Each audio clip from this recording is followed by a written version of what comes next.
Two men arrested and jailed for allegedly disrupting a Wilmington City Council meeting are now suing the city. Their charges were dismissed. In their lawsuit, Tony Thomas and Daryl Petrie say the city violated their rights.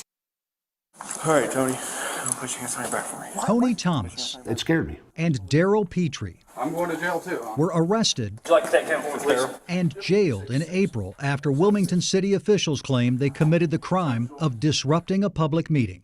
You know, I'm 52 years old, exercising my rights, and I get arrested for it. And that's scary. During this meeting in April, Thomas criticized city spending on a cleaning product and claimed then-Mayor John Stanforth owed, quote, $1,500 in school taxes. And do not attack amendments. Then City Council President Mark McKay asked Thomas if he wanted to be removed. Thomas said yes. Right after that, police arrested Thomas.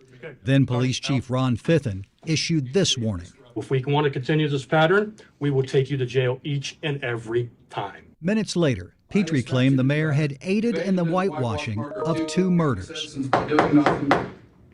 You're attacking the mayor. What's been done is unacceptable. I ask you to stop that. What's been done is All right, unacceptable. you're done. After that, police arrested Petrie. Both men were taken to jail. The city dismissed the charges in July. Former Mayor Stanworth, Chief Fithen, and McKay all declined to comment. What they did was wrong, and I think they should pay. They should pay and be held accountable. Thomas and Petrie are suing the City of Wilmington, Chief Fithen, and McKay. According to the lawsuit, the defendants violated Petrie and Thomas's rights, maliciously prosecuted them, and threatened further protected speech. It would have been one thing to just silence them, chill their speech, and remove them from the building and humiliate them. It's another thing to maliciously prosecute them the way that they did. Before the council meeting in April, Petrie and Thomas had publicly criticized city officials over different issues in emails, social media, and public meetings reviewed by the I-Team. But according to their lawsuit, Thomas and Petrie weren't arrested until the meeting in April, which was 2 weeks before an election.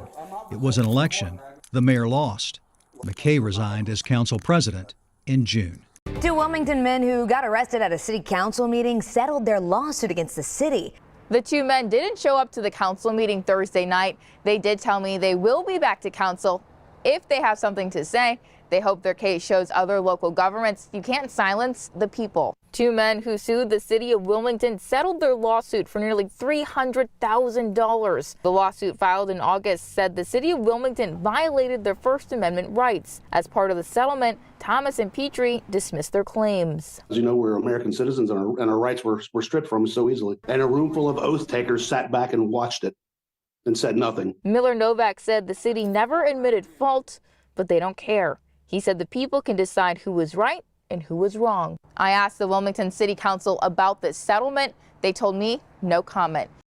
1 year ago, a Newton man was arrested at a city council meeting not once, but twice while expressing his views on police reform. Noah Peterson's public comments during a council meeting quickly turned into a run-in with police. He refused to stop talking, and he left City Hall in handcuffs. At Newton council meetings, the public has up to 3 minutes to make their comments. Noah Peterson tried to use his time to criticize the police department and specific actions. He describes himself as an activist. Defund Newton Police Department. They are a violent civil and human rights violating organization. Mayor Michael Hansen jumped in, banging the gavel. Records about that domestic abuse. You're out of order, sir. Stop. No, I'm not. You are out of order. As I was saying, Chief.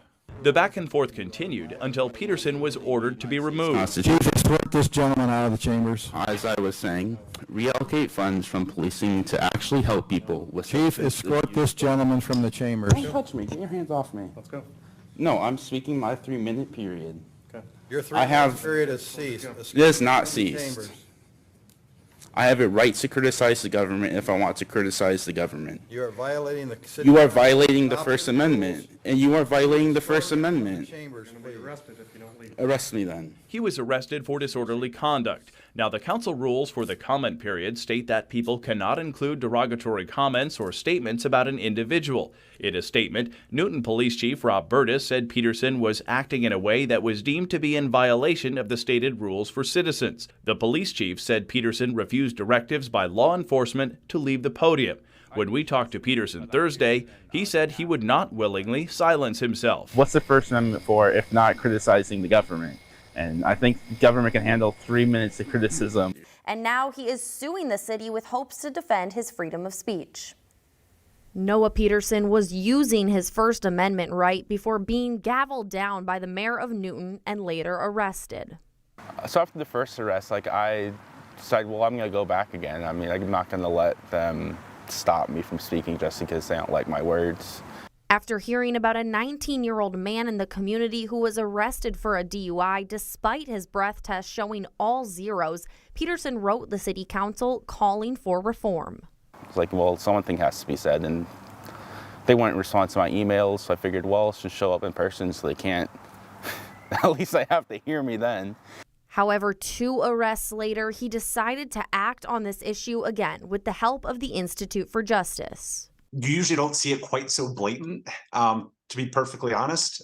Usually there's some pretext behind it. IJ and Peterson are suing the city of Newton, the mayor of Newton, and the Newton police chief. They say they're confident about their case. You know, the mayor just arrested him twice directly for just speaking, and the mayor didn't like what he had to say. Smells like government.